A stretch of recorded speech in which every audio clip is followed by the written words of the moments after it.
Mabasan eh. Dati na yung sigigbayin mo. Tapos i-ano mo lang. So, ito po yung aming biik na may sakit.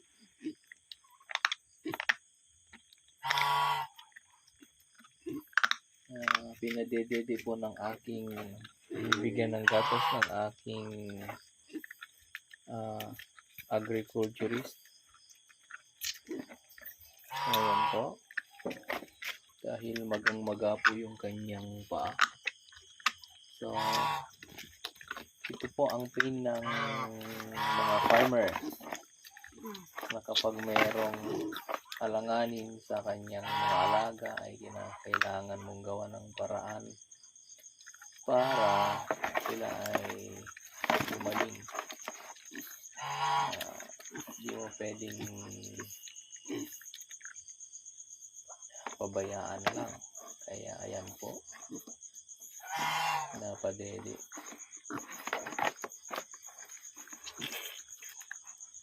Ulit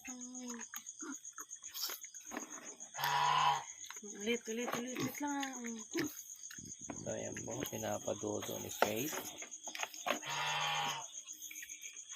Mas maganda yan. Ulit.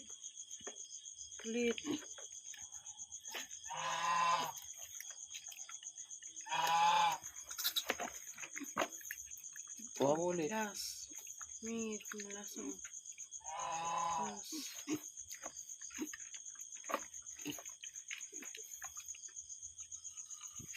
So ayan po.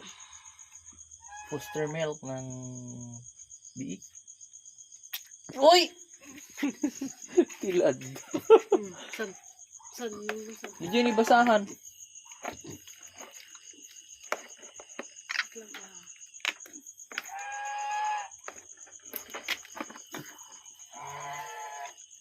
Ang laki ng bukol. Ulit. Open. Ano kaya yan? Ba't sumubra naman ang... Ulit. Jenny, basahan Faith. Tapos mo mahawakan ti, mahawakan ti ulo. Ulit. Jenny! Sige, agigim